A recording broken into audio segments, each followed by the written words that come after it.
500만 원만 있다면 이번 생은 아직 틀리지 않았다. 네, 안녕하세요. 반갑습니다. 은시쌤입니다. 오늘 제가 여러분과 함께 하고 싶은 책은 돈 공부는 처음이라입니다. 이 책의 저자분께서는 주식 투자를 하셔서 1년도 아니고 한 달 동안 1억을 버시는 분입니다. 근데 이분도 처음엔 이렇게 많은 수익을 얻지 못했겠죠. 처음에는 여기처럼 500만 원으로 시작하셨다고 합니다. 그러면서 수차례, 정말 그런 고비들, 뭐 실패와 성공과 이런 것들을 계속 반복하시면서 15년간 주식 투자를 해 오셨고요. 지금은 이렇게 고수익을 올리고 계신 분이시고, 이렇게 내가 500만 원이라는 자금을 통해서 어떻게 성공할 수 있었는지 그거를 총 4단계로 집약을 해서 저희에게 이렇게 솔루션으로 제안해 주시고 계십니다. 그래서 그 내용들에 대해서 오늘 함께 이야기해 볼까 합니다. 그리고 이 책의 내용 중에서 제가 좋았던 부분들만 발췌해서 여러분과 함께 이야기를 나눠볼 건데요.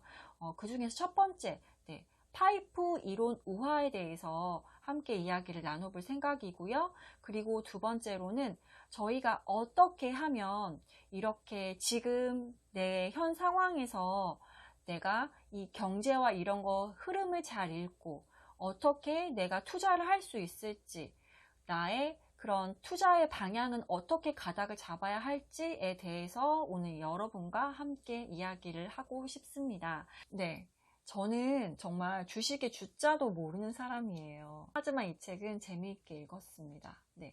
왜일까요? 돈 공부를 처음 시작하는 분들을 위해서 쓰신 거잖아요.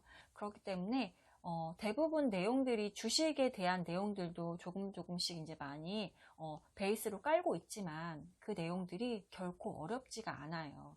그래서 자연스럽게 저희가 이제 들으면서 그렇구나 하면서 이해할 수 있을 정도의 내용들이 나와 있고요. 그리고 마지막에 뒷부분은 주식 투자에 관심 있으신 분이라면 조금 더 정독해서 읽어보시면 분명 좋은 팁을 얻어 가실 수 있으실 거예요.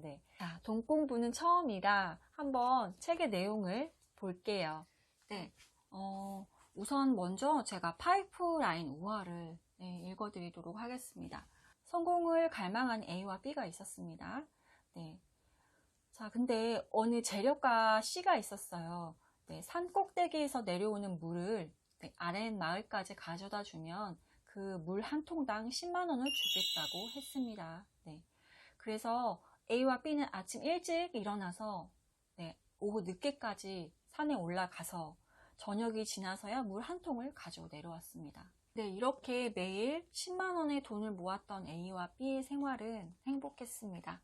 그런데 시간이 지나자 문제가 발생했죠. 평소 건강하고 체력이 좋았던 A는 매일같이 이 일을 할 수 있었지만 몸이 약했던 B는 한 달쯤 지나자 무거운 통을 가지고 올 엄두가 나지 않았습니다. A는 매월 300만 원을 벌 수 있었고 돈을 모아 젖소와 집을 구매할 생각에 들떠 있었습니다. 그리고 그 시점을 더 빨리 구축하기 위해서는 더 큰 통을 가지고 올라가서 물을 길어와야지 라고 마음을 먹었죠. 자, B는 어땠을까요? 몸이 약했던 B는 이 일을 계속 할 수 없다고 판단을 했습니다. 그래서 어떻게 하면 마을로 물을 쉽게 가져올 수 있을까? 그때부터 고민하기 시작했죠.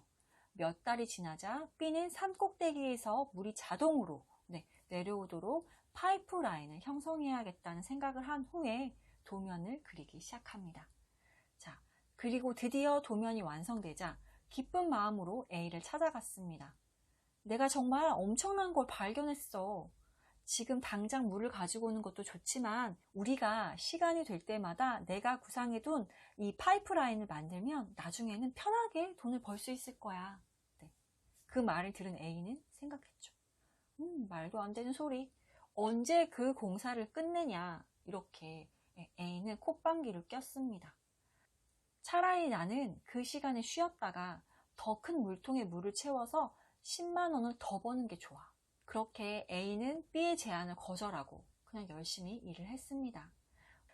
마을 사람들 역시 B의 제안을 듣자 말도 안 되는 소리라며 놀리기 시작했고 A가 옳다고 얘기했죠.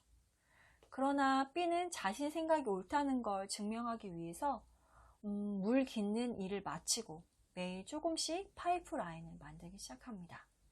처음 수개월 동안은 아무런 진척이 없는 것처럼 보였지만 B는 한 번에 그리고 단숨에 이 일을 할 수 없다는 사실도 이미 알고 있었습니다. 몇 년이 지나서 A는 자신이 타고 다닐 멋진 당나귀도 사고 집도 구입했습니다. 그리고 자신을 이렇게 만들어준 C에 감사하며 매일같이 산을 오르내렸습니다. 풍족한 먹거리와 아득한 집을 갖게 된 A는 남은 돈으로 자신의 삶을 즐기며 살기 시작했습니다. 일을 마감하면 매일 술을 마셨고 친구들과 어울리기 좋아했습니다. 주변 사람들은 그를 성공한 사람이라며 치켜세웠고 그와 어울려 놀기를 희망했습니다. 자, 그러나 몇 년이 더 지난 어느 날 A는 충격적인 통보를 받았습니다. 물 한 통의 가격을 이제 5만 원으로 내린 거죠. 게다가 A는 이제 늙고 지쳐서 젊었을 때처럼 매일같이 산을 오를 힘도 없었습니다. 더 이상 돈을 벌 수 없을 때쯤 A는 갑자기 B가 생각났어요. 그래서 B에게 찾아가 보니 B는 아주 풍요로운 삶을 살고 있었습니다. 어떻게 된 걸까요? 파이프라인을 완성했겠죠. A는 자신이 몸이 망가지고 늙어서 더 이상 물을 가지고 올 수 없게 되었지만 B는 먹고 놀고 휴가를 즐겨도 파이프라인으로 물이 내려와서 돈을 계속 벌고 있었던 거죠. 자, 이 이야기가 전하는 의미는 아주 큽니다. A는 우리가 흔히 볼 수 있는 대중이죠.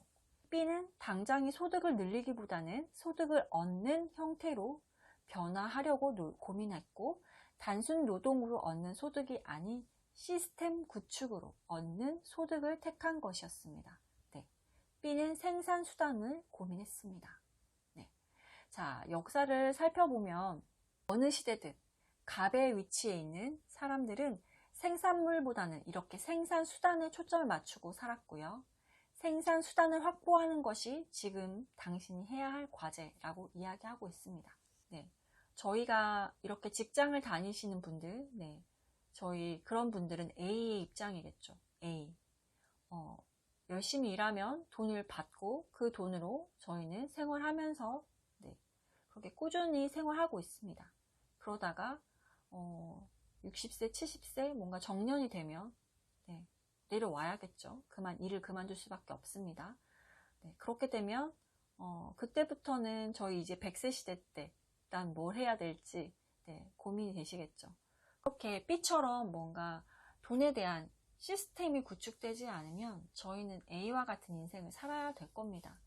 자, 그래서 여러 책에서도 다 이렇게 시스템을 구축해라, 뭔가 아웃소싱해라 이런 말들을 많이 들어왔죠. 저희가 그래서 알고는 있는데 저희는 그런데 이 B처럼 이 시간과 정성을 들이지 않는다는 거죠. 이렇게 B처럼 파이프 라인을 만들어야 하는데 그냥 A처럼 묵묵히 일을 해왔던 거죠. 그리고 또 이런 게 있어요. 여기 이제 이 책의 저자분이 주식 투자를 하셔서 고수익을 창출하시는 분이잖아요. 주식 이야기를 잠깐 해볼게요. 주변을 보면 주부들도 주식 투자를 많이 합니다. 이렇게 남편들이 벌어다 준 돈으로 잉여 자금을 비축해 놓았다가 재테크를 하죠. 그것은 이제 뭐 부동산 투자나 주식 투자로 이어지는 경우가 대부분이더라고요. 제가 봤을 때. 자, 주식 투자에 대해서 이분께서는 이제 그거죠. 내가 정말 B처럼 자기가 스스로 내가 라인을 구축하기 위해서 시간과 정성을 들이는 게 아니라 그냥 단지 정보만 얻으려고 하는 거죠. 자기가 직접 발품을 팔아서 시간과 정성을 들여서 노력하는 게 아니라 이렇게 물어봐서 지인을 통해서 아니면 인터넷 검색을 통해서 뭔가 이런 식으로 손쉽게 저희가 정보를 얻으려고 하는 거죠. 결국은 돈을 잃게 되는 경우가 많더라고요. 이 책에서는 5억을 갖고 계셨던 분이 계셨는데 그런 식으로 이제 계속 투자를 하다가 결국 그 5억이란 돈을 싹 날린 분이 계셨어요. 네. 그런 이야기들이, 네. 주식 투자하면 망한다, 망한다 하지 마라. 네. 그런 이야기들을 저희가 많이 듣고 살고 있는데, 그런 것들이 다 왜 그럴까요? 내가 스스로 하지 않아서 그래요. 네. 이 책에서는 그럽니다. 돈은 농사 짓는 거와 같다. 네. 저희가 이제 투자자가 되라고 이 책에선 얘기하는데, 이 투자가가 뭐냐? 내가 직접 시간과 정성을 들여서 내가 열심히 해야 되는 거예요. 저희가 농사 짓는 걸 생각해 볼게요. 자, 그냥 이제 밭에다가 씨를 뿌렸어요. 그리고 나서 그 다음날 됐어요. 빨리 열매를 얻고 싶어. 그런다고 해서 열매가 나오나요? 아니잖아요. 그만큼 씨를 뿌렸으면 정성껏 물을 주고 거름도 주고 저희가 열심히 가꾸고 병충해가 없도록 노력해주고 하면서 계속 꾸준히 시간과 정성을 들여서 키워야 돼요. 농작물을. 그렇게 한 다음에 그리고 나서야 네, 열매를 얻을 수 있는 거잖아요. 그런데 저희는 그렇지 않다는 거죠. 이 돈에 대해서는 그렇게 생각을 하지 않는다는 거죠. 어떻게 해서든지 좀 더 편하게 정보를 얻어서 내가 그 정보를 이용해서 돈을 벌 수 있을까? 이거에 초점을 맞추고 있다는 거예요. 이런 사람들이 97%라는 거죠. 100명 중에. 네. 자, 그런데 3%의 사람은 다르대요. 네, 3%의 사람은 어떤 사람일까요? 네, 저희 이 아까 파이프라인 우화에서 나온 것처럼 이 3%의 사람이 바로 B라는 거죠. B. 이 B는 자기가 어떻게 이제 몸이 약해서 자기가 할 수 없었잖아요. 자기가 할 수 없었는데 이 체력 좋은 A를 질투하거나 부러워하거나 한 게 아니었어요. 나는 몸이 약하기 때문에 이 단점을, 이 컴플렉스를 극복하기 위해서 다른 방향으로 생각했던 거예요. 내가 능력이 안 돼서, 재능이 안 돼서 못하는 게 아니라 내가 이제 몸이 약했던 것을 보완하기 위해서 새로운 생각을, 아이디어를 냈잖아요. 그래서 그것을 그 아이디어를 통해서 이제는 그 부를 더 창출을 많이 할 수 있게 됐잖아요. B는. 그래서 저희는 B와 같은 사람이 돼야 되는 거예요.